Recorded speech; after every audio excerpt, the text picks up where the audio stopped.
Salam sejahtera, terima kasih kerana menonton channel Nazilin Unity. Setelah kes dibawa ke mahkamah, kini giliran Dr. Akmal tunjuk Islam itu pemaaf. Ditulis oleh sabudinhusain.com. Pelbagai pihak kini mula bersuara agar Ketua Pemuda UMNO Dr. Akmal Saleh menghentikan kecaman dan pemboikotan terhadap Kekemat. Ini berikutan pihak berkuasa sudah bertindak terhadap mereka yang terbabit menghina kalimah Allah, termasuk mendakwa di Mahkamah Tauke Kekemat dan pembekal stoking bertulisan kalimah Allah itu.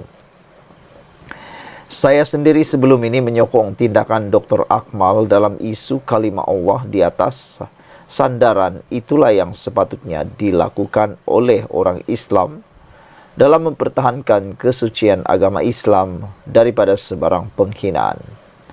Tetapi kini setelah semua tindakan yang wajar telah diambil oleh pihak berkuasa, saya juga tidak terkecuali merasakan kecaman dan pemboikotan tidak wajar diteruskan lagi terhadap Kekemat.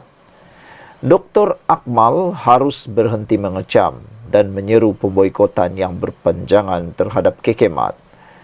Meneruskan kecaman dan menyeru pemboikotan diteruskan terhadap Kekemat lebih menunjukkan Dr. Akmal ingin memperlihatkan Islam itu agama yang tidak pemaaf dan ingin bermusuhan dengan bukan Islam sampai ke liang kubur. Saya yakin bukan begitu ajaran Islam dan keindahannya yang diajar kepada kita, kerana salah satu ciri penting dalam agama itu sendiri saling memaafkan. Lagi pula setelah Tauke Kekemat dan pembekal stoking itu didakwa di mahkamah, manakala sebelum ini mereka sudah pun meminta maaf, apalagi yang dimahukan oleh Dr. Akmal daripada mereka itu? Kalau berterusan mengecam dan memboikot Kekemat, apa untungnya kepada agama Islam? Apa juga untungnya kepada UMNO? Sekarang, Dr. Akmal harus lebih berjiwa besar dengan turut memikirkan nasib lebih 60% pekerja beragama Islam yang bekerja dan mencari rezeki dengan Kekemat. Isu stoking kalimah Allah ini sudah dikira selesai sekarang apabila beberapa tindakan telah diambil oleh pihak berkuasa, khususnya mendakwa Tauke Kekemat dan pembekal stoking kalimah Allah di mahkamah. Tiada tindakan lebih daripada itu boleh dilakukan ke atas Kekemat, pembekal dan mereka yang terlibat dalam menghina kalimah Allah. Memanjangkannya lagi hanya akan memburukkan hubungan antara Islam dengan bukan Islam dan Melayu dengan bukan Melayu di negara ini. Yang penting, untuk terus ke depan, Islam itu mesti diperlihatkan bersifat pemaaf, dan Dr. Akmal kini bertanggung jawab memuliakan semula kedudukan Islam dengan menunjukkan sikap pemaaf dan menghentikan semua kecaman serta pemboikotan terhadap Kekemat. Dr. Akmal sudah dikira berjaya dalam perjuangannya. Malah kita bangga dengan ketegasannya sebelum ini. Tetapi kini masa untuk berhenti sudah tiba dan jangan ditangguhkan lagi. Semua kita termasuk bukan Islam sudah belajar daripada isu ini dan kini kita semua perlu membina semula negara ini melalui kepelbagaian yang sedia ada dengan penuh harmoni seperti sebelumnya. Ditulis oleh sabudinhusain.com. Sekian dulu untuk kali ini. Jangan lupa tinggalkan komen anda, tekan butang subscribe. Malaysia kita punya, kita jaga sama-sama cintai Malaysiaku. Bye-bye. Selamat petang, salam sejahtera. Terima kasih kerana bersama dengan saya di Nazilin Unity Channel. Baru-baru ini tular di media sosial mengecam Anwar Ibrahim, Kerajaan Madani, dan paling dikecam ialah Rafizi Ramli. Ada yang tular juga mengatakan kononnya harga petrol dan diesel akan naik sempena sambutan hari raya yang disambut tidak lama lagi. Namun demikian, perkara tersebut dinafikan Rafizi, tapi ramai juga yang menyindir, mengecam, kata mereka itu janji semata-mata. Tapi hari ini, akhirnya, apa yang dijanjikan dan apa yang dikatakan oleh Datuk Seri Anwar Ibrahim dan Kerajaan Madani, Kerajaan Perpaduan ini, benar-benar terjadi, yaitu harga petrol dan diesel kekal. Jadi dengan ini, maka tertutuplah mulut-mulut puaka yang suka memfitnah, mulut-mulut longkang yang berbau busuk mahu memburuk-burukkan kerajaan perpaduan ini. Apabila benar-benar apa yang dijanjikan benar-benar berlaku. Jadi nak cari isu, nak cari modal, nak burukkan kerajaan, pasti mereka akan mencari ruang untuk mahu cari untuk cara menumbangkan kerajaan, menghilangkan kepercayaan rakyat. Tapi hari ini, apabila diumumkan harga petrol dan diesel kekal, bermula bagi tempoh 28 Mac hingga 3 April, bagi RON 95 kekal pada RM2.05 seliter, dan RON 97 kekal RM RM3.47, dan diesel RM RM2.15 bermula 28 hingga 3 April. Maka ini membuatkan kepala orang yang tidak suka dengan kerajaan ini akan mula jadi pening, sekali lagi memikir bagaimana nak cari modal untuk mahu memburuk-burukkan kerajaan ini sekali lagi.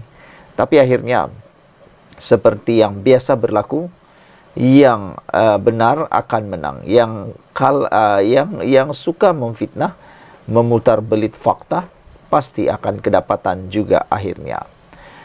Harga runcit bagi petrol RON 95 kekal pada 2,05 seliter, manakala diesel pula kekal 2,15 seliter bagi tempoh 28 hingga 3 April ini. RON 97 juga kekal pada 3,47 seliter menurut Kementerian Kewangan.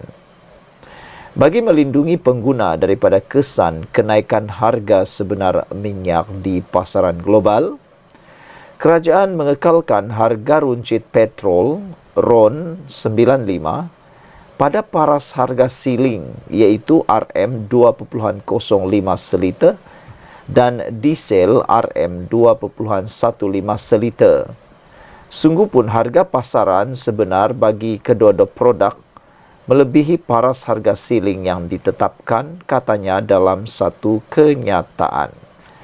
Kerajaan akan terus memantau tren harga minyak mentah dunia dan mengambil langkah bersesuaian bagi memastikan kebajikan serta kesejahteraan rakyat terpelihara menurut Kementerian Kewangan. Saudara-saudara sekalian, satu pesan daripada kita semua untuk para netizen ialah jangan terlalu percaya kepada media sosial, terutamanya perkara-perkara yang bersifat tidak benar atau fitnah. Siasat dulu, baru percaya. Sekian dulu untuk kali ini. Jangan lupa tinggalkan komen Anda, tekan butang subscribe. Bye-bye. Salam sejahtera, terima kasih karena bersama dengan saya di Nazilin Unity Channel. Akhirnya, Agong bertitah sekali lagi berkait dengan isu stalking. Masih lagi tidak move on. Ramai lagi yang tidak move on dengan isu ini. Walaupun pihak polis ataupun PDRM telah pun memberikan nasihat dan juga peringatan bahawa tidak lagi perlu diperbesarkan atau disentuh isu berkaitan stalking ini kerana ianya telah pun didakwa dan juga telah memohon maaf.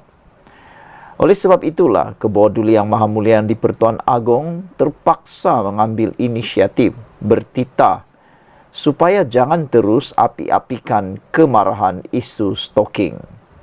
Daulat tuanku, daulat tuanku. Dengan ini, bolehlah kita anggap bahawa Kebawah Duli Yang Maha Mulia yang di Pertuan Agong telah menoktahkan isu ini.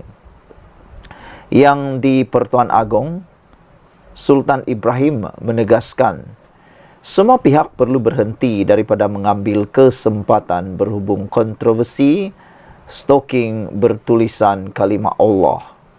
Sebaliknya, baginda mahu semua pihak, terutamanya pemimpin masyarakat, bertindak matang.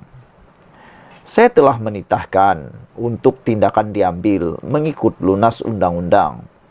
Maka tidak perlu lagi untuk mana-mana pihak terus mengapi-apikan kemarahan secara berterusan, titah baginda. Tindakan diambil bukanlah untuk menghukum semata-mata, tetapi sebagai pengajaran dan peringatan kepada semua untuk menjaga sensitiviti rakyat Malaysia Tita Seri Paduka hari ini. Kenyataan Sultan Ibrahim juga dihantar ke Facebook yang mengingatkan semua pihak supaya mengambil iktibar daripada kejadian itu dan berusaha mengeratkan perpaduan. Kemarahan yang berlarutan tidak akan menguntungkan sesiapa. Semua pihak, terutamanya pemimpin masyarakat, perlu bertindak matang, titah baginda lagi. Ajaklah rakyat ke arah perpaduan, bukan perpecahan. Inilah peluang untuk mendapat pemahaman yang lebih baik antara satu sama lain dalam masyarakat kita yang majmuk, agar perkara sebegini tidak berulang lagi, Tita Seri Paduka. Hari ini, polis di Raja Malaysia menasihatkan orang ramai agar bertenang dan tidak menyumbang apa-apa yang boleh membawa kepada peningkatan ketegangan di dalam negara. Pengarah Jabatan Siasatan Jenayah Bukit Aman, Muhammad Suhaili Muhammad Zain, berkata, ketika ini keadaan agak panas dan isu stalking yang mengundang kemarahan sesetengah pihak boleh menjadi pemangkin kepada krisis yang lebih buruk. Saya nak ambil peluang untuk menasihatkan semua pihak. Stand down, sudah-sudahlah, kata beliau. Saya bersetuju apa yang saudara Khairi kupas. Pihak kami cukup bimbang ada perkara yang asalnya tidak libatkan isu perkauman, tapi libatkan dua kaum berbeza. Ia boleh dijadikan pemangkin kepada isu ini, perkauman. Kami tak nak lihat insiden seperti Kampung Medan berulang. Ia hanya memburukkan imej negara, katanya pada sidang media di Bukit Aman hari ini. Semalam, Khairi yang juga pernah memimpin Pemuda UMNO dalam siaran podcast Keluar Sekejap menggesa. Ketua Pemuda UMNO Dr. Akmal Saleh dan umat Islam yang marah terhadap kekemat agar menghentikan kecaman mereka terhadap syarikat itu. Ketegangan yang semakin memuncak itu menyaksikan sebuah cawangan kedai serbaneka kekemat di Bidor, Perak dibaling dengan bom petrol awal pagi semalam, manakala polis sedang menyiasat ugutan terhadap syarikat pembekal stoking kekemat Zin Jiang Chang Sdn Berhad. Akmal sendiri membuat satu laporan di Ibu Pejabat Polis Daerah IPD Jasin berhubung ugutan bunuh yang diterimanya pagi semalam.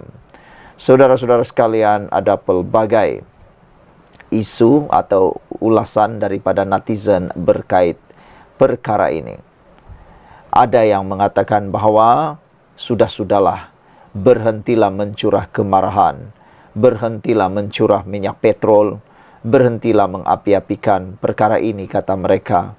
Kerana jangan nanti kita takuti, kita risau, yang menang jadi abu, yang kalah jadi arang, kata mereka.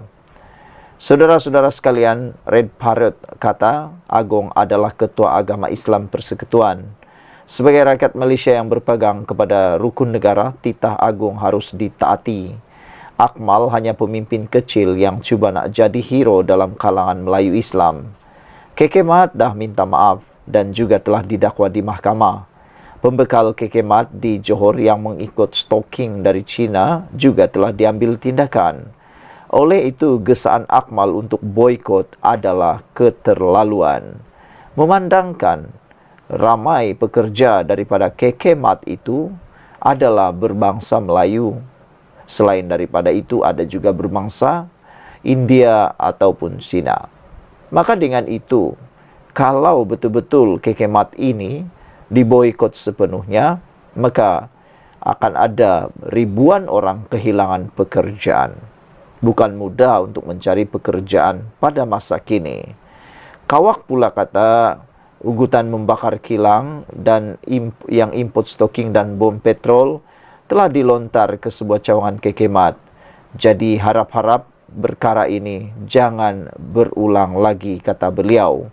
Beliau juga mengingatkan supaya beringatlah sebelum melakukan, ingat kesan dan akibat. Selain itu, sama-sama kita menyambut seruan titah ke bawah Duli Yang Maha Mulia yang di-Pertuan Agong. Apabila baginda menasihati, maknanya seluruh Malaysia, bukan saja rakyat tetapi termasuk para pemimpin, jemaah, menteri, pembangkang kerajaan perlu mematuhi titah Seri Paduka Baginda itu. Di samping itu, dengan teguran dan nasihat daripada Polis Diraja Malaysia, kita juga patut mengambil iktibar dan berpada-pada dalam satu-satu perkara yang melibatkan kesejahteraan seluruh negara Malaysia. Saudara-saudara sekalian, Scarlett pula kata isu stalking ini jangan dijadikan sesuatu isu yang boleh menonjolkan hanya peribadi ataupun untuk digunakan untuk kepentingan seseorang ataupun parti politik kerana ianya tidak menguntungkan Malaysia. Greket 7773 kata, setuju tuanku, terima kasih tuanku, daulat tuanku. Sekian dulu untuk kali ini, jangan lupa tinggalkan komen anda untuk isu kali ini. Semoga dengan titah ke bawah Duli Yang Maha Mulia di Pertuan Agong ini menoktahkan sepenuhnya kepanasan berkait kemarahan isu stalking. Jumpa lagi, bye-bye.